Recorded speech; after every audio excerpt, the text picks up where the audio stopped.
കൃഷ്ണ ഗുരുവായൂരപ്പ. ഇന്ന് നമുക്ക് ശ്രീമദ് ഭഗവത്ഗീത അധ്യായം 1 അർജുന വിഷാദയോഗത്തിലെ 11-ാം ശ്ലോകം മുതൽ മലയാളത്തിലുള്ള ആഖ്യാനം നോക്കാം. ശ്ലോകം 11.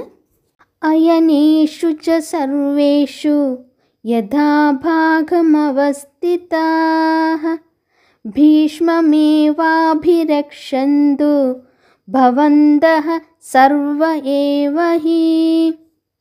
അയനേഷു ച സർവേഷു, അയനേഷു ച വ്യൂഹദ്വാരങ്ങളിൽ, അതായത് സൈന്യത്തിൻ്റെ ഉള്ളിലേക്ക് പ്രവേശിക്കാനുള്ള വ്യൂഹത്തിൻ്റെ ദ്വാരങ്ങളിൽ, വഴികളിൽ, സർവേഷു എല്ലാ, യഥാഭാഗമവസ്ഥിതാഃ യഥാഭാഗം അതാതു സ്ഥാനത്ത്, അവസ്ഥിതാഃ നിന്നുകൊണ്ട്, ഭീഷ്മമേവാഭിരക്ഷന്തു ഭീഷ്മമേവ അഭിരക്ഷന്തു ഭീഷ്മമേവ ഭീഷ്മരെ തന്നെ, അഭിരക്ഷന്തു കാത്തുരക്ഷിച്ചാലും, ഭവന്ത സർവ ഏവ ഹി, സർവ ഭവന്ത ഏവ ഹി നമുക്ക് വായിക്കാം.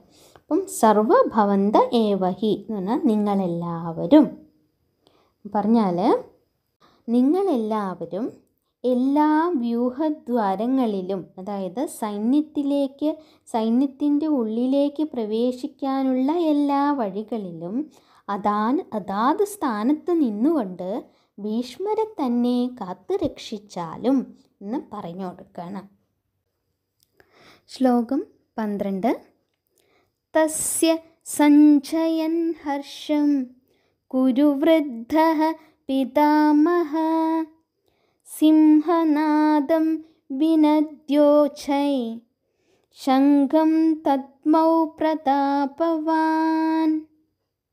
തസ്യ സഞ്ജയൻ ഹർഷം, തസ്യ അവന്, ആർക്കാണ്? ദുര്യോധനന്, സഞ്ജയൻ ജനിപ്പിച്ചുകൊണ്ട്, ഹർഷം സന്തോഷത്തെ, കുരുവൃദ്ധഃ കുരുക്കളിൽ വൃദ്ധനും, പിതാമഹ അതായത് ഭീഷ്മ പിതാമഹൻ എന്നാണ്, സിംഹനാദം വിനദ്യോച്ഛൈ, സിംഹനാദം തന്നെ, വിനദ്യോച്ഛൈ വിനദ്യ മുഴക്കിക്കൊണ്ട്, ഉച്ഛൈ ഉച്ചത്തിൽ, ശംഖം ദദ്മൗ പ്രതാപവാൻ, ശംഖ് ദദ്മൗ വിളിച്ചു, പ്രതാപവാൻ പ്രതാപശാലിയുമായ എന്നാണ്. അപ്പോൾ അത് മുഴുവൻ പറയുമ്പോൾ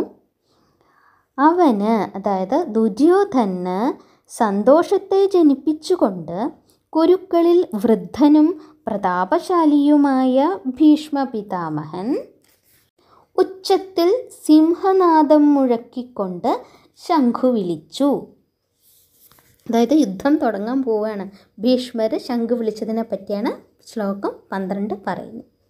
ശ്ലോകം 13. തത് ശംഖാശ്ച ഭേരശ്ച പണവാനക ഗോമുഖാഃ സഹസൈവാഭ്യഹന്യന്ത സശബ്ദസ്തു മുലോഭവത്. തത ശംഖാശ്ച ഭേര്യശ്ച, തത അനന്തരം, ശംഖാശ്ച ശംഖുകളും, ഭേര്യശ്ച ഭേര്യശ്ച പെരുമ്പറകളും, പണവാനക ഗോമുഖാഃ പണവ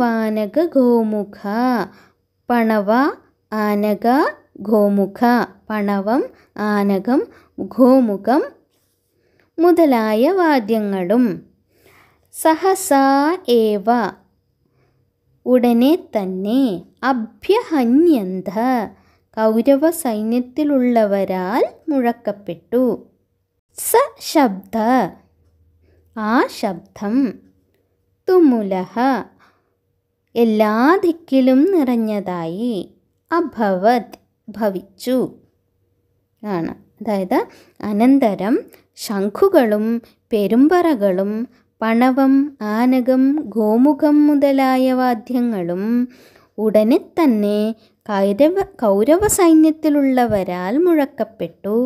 ആ ശബ്ദം എല്ലാ ദിക്കിലും നിറഞ്ഞതായി ഭവിച്ചു എന്നാണ് ശ്ലോകം 13. ശ്ലോകം 14. തദ ശ്വേതൈ ഹയൈ യുക്തേ മഹതി സ്യന്ദനേ സ്ഥിതൗ മാധവ പാണ്ഡവശ്ചൈവ ദിവ്യൗ ശംഖൗ പ്രദദ്മതുഃ. തത ശ്വേതൈ ഹയൈ യുക്തേ.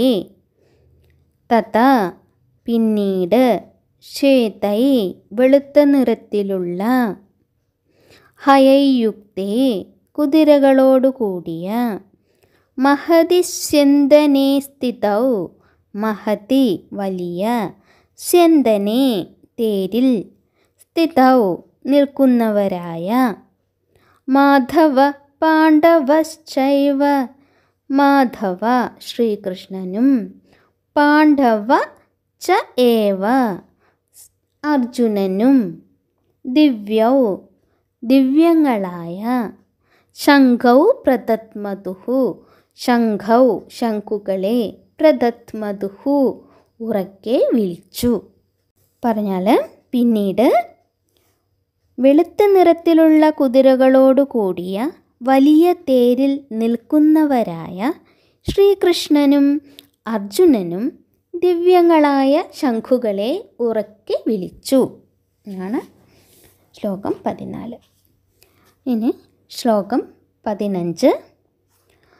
പാഞ്ചജന്യം ഹൃഷീകേശോ ദേവദത്തം ധനഞ്ജയഃ പൗഢ്രം ദത്മൗ മഹാശംഖം ഭീമകർമാ വൃകോദരഃ.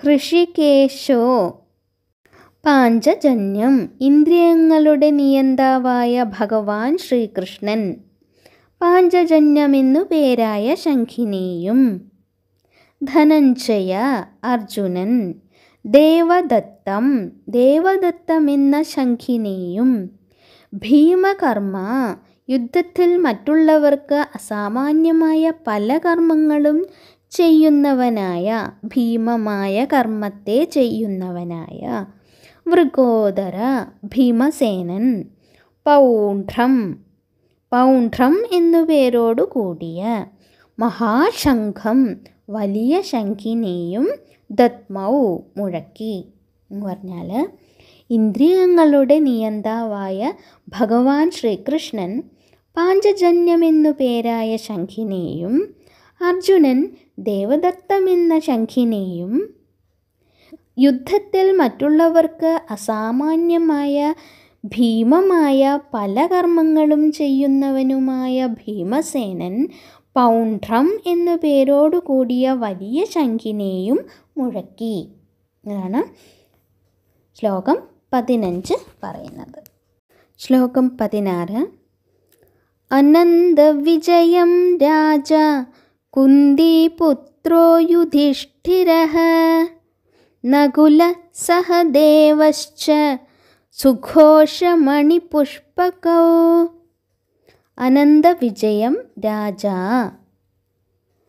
അനന്തവിജയം എന്ന ശംഖിനെയും, രാജ രാജാവുമായ, കുന്തിപുത്രോ യുധിഷ്ഠിരഃ കുന്തിയുടെ പുത്രനും, യുധിഷ്ഠിരഃ യുധിഷ്ഠിരൻ, നകുല നകുലനും, സഹദേവച്ച സഹദേവനും, സുഘോഷമണിപുഷ്പകൗ സുഘോഷം മണിപുഷ്പകം എന്നീ ശംഖുകളെയും എന്നാണ് പറയുന്നത്. അപ്പം കുന്തിദേവിയുടെ പുത്രനും രാജാവുമായ യുധിഷ്ഠിരൻ അനന്തവിജയമെന്ന ശംഖിനെയും, നകുലനും സഹദേവനും സുഘോഷം മണിപുഷ്പകം എന്നീ ശംഖുകളെയും വിളിച്ചു എന്നാണ് പറയുന്നത്. ബാക്കി അടുത്ത ശ്ലോകത്തിൽ അതിൻ്റെ കണ്ടിന്യൂഷൻ ആയിട്ടാണ് പറയുന്നത്. അപ്പം ശ്ലോകം 17.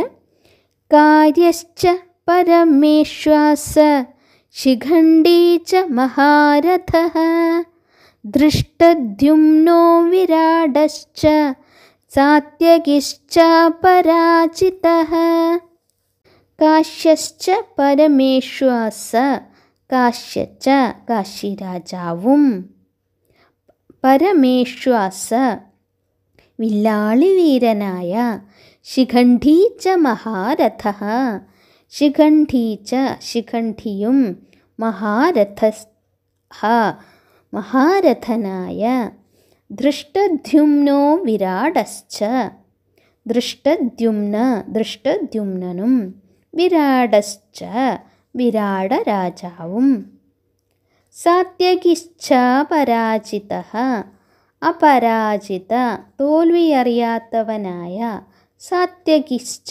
സാത്യകിയും അതായത് വില്ലാളി വീരനായ കാശിരാജാവും മഹാരഥനായ ശിഖണ്ഡിയും ദൃഷ്ടദ്യുമ്നനും വിരാടരാജാവും തോൽവിയറിയാത്തവനായ സാത്യകിയും. ഇത്രയാണ് ശ്ലോകം 17 പറയുന്നത്. ശ്ലോകം 18. ദ്രുപദോ ദ്രൗപദേയാശ്ച സർവശ പൃഥിവീപതേ സൗഭദ്രശ്ച മഹാബാഹു ശംഖാൻ ദദ്മു പൃഥക് പൃഥക്. ദ്രുപദോ ദ്രൗപദേയാശ്ച ദ്രുപദ രാജാവും അതായത് പാഞ്ചാല രാജാവും ദ്രൗപദേയാശ്ച ദ്രൗപദീ പുത്രന്മാരും സർവശ പൃഥിവീപതേ സർവശ ഇവരെല്ലാവരും പൃഥിവീപതേ അല്ലയോ ധൃതരാഷ്ട്ര മഹാരാജാവേ സൗഭദ്രശ്ച മഹാബാഹു സൗഭദ്രശ്ച സുഭദ്രാപുത്രനും അതായത് അഭിമന്യുവും മഹാബാഹു നീണ്ട കൈകളോടുകൂടിയ ശംഖാൻ ശംഖുകളെയും അവരവരുടെ ശംഖുകളെയും ദദ്മു എന്ന് പറഞ്ഞാൽ വിളിച്ചു പൃഥക് വെവ്വേറെ. അതായത് ദ്രുപദ രാജാവും ദ്രൗപദീപുത്രന്മാരും നീണ്ട കൈകളോടുകൂടിയ സുഭദ്രാപുത്രനും ഇവരെല്ലാവരും അല്ലയോ ധൃതരാഷ്ട്ര മഹാരാജാവേ വേറെ വേറെ ശംഖുകളെയും വിളിച്ചു എന്നാണ് ശ്ലോകം 18. ശ്ലോകം 19. സഘോഷാധാർത്തരാഷ്ട്രാണാം ഹൃദയാനി വ്യധാരയത് നഭശ്ച പൃഥിവീം ചൈവ തുമുലോഭ്യനുനാദയൻ. സഘോഷാധാർത്തരാഷ്ട്രാണാം സഘോഷ ശംഖുവിളികളുടെ ആ ശബ്ദം ധാർത്തരാഷ്ട്രാണാം ദുര്യോധനാദികളുടെ ഹൃദയങ്ങളെ വ്യധാരയത്ത് പിളർന്നു നഭശ്ച ആകാശത്തെയും പൃഥിവീം ഭൂമിയെയും പൃഥിവീം ചൈവ എന്നാണ് പൃഥിവീം ച ഏവ ഭൂമിയെയും തുമുലോ എങ്ങും നിറഞ്ഞതായ വ്യനുനാദയൻ മാറ്റൊലി കൊള്ളിച്ചുകൊണ്ട്. ഇപ്പോൾ പറഞ്ഞാൽ എങ്ങും നിറഞ്ഞതായ ശംഖുവിളികളുടെ ആ ശബ്ദം ആകാശത്തെയും ഭൂമിയെയും മാറ്റൊലി കൊള്ളിച്ചുകൊണ്ട് ദുര്യോധനാദികളുടെ ഹൃദയങ്ങളെ പിളർന്നു എന്നാണ് പറയുന്നത്. അതാണ് ശ്ലോകം 19. അതായത് ശ്രീമദ് ഭഗവത്ഗീത അധ്യായം 1 അർജുന വിഷാദ യോഗത്തിലെ ശ്ലോകങ്ങൾ 11 മുതൽ 19 വരെയാണ് പറഞ്ഞത്. അത് യുദ്ധത്തിന് തയ്യാറായി നിൽക്കുന്ന ഇരു സൈന്യങ്ങളെയുമാണ് പ്രതിപാദിച്ചിട്ടുള്ളത്. ശംഖുവിളി തുടങ്ങി ശംഖുവിളി കേട്ട് ഞെട്ടിത്തരിച്ച് നിൽക്കുന്ന കൗരവപ്പടയും വരെയാണ് പറഞ്ഞിട്ടുള്ളത്. ഇനി ശ്ലോകം 20 മുതൽ അർജുനൻ ശ്രീകൃഷ്ണനോട് പറയുന്നതായിട്ടുള്ള ഭാഗങ്ങളാണ്. അത് നമുക്ക് അടുത്ത വീഡിയോ ആയിട്ട് ചെയ്യാം. കൃഷ്ണ ഗുരുവായൂരപ്പ.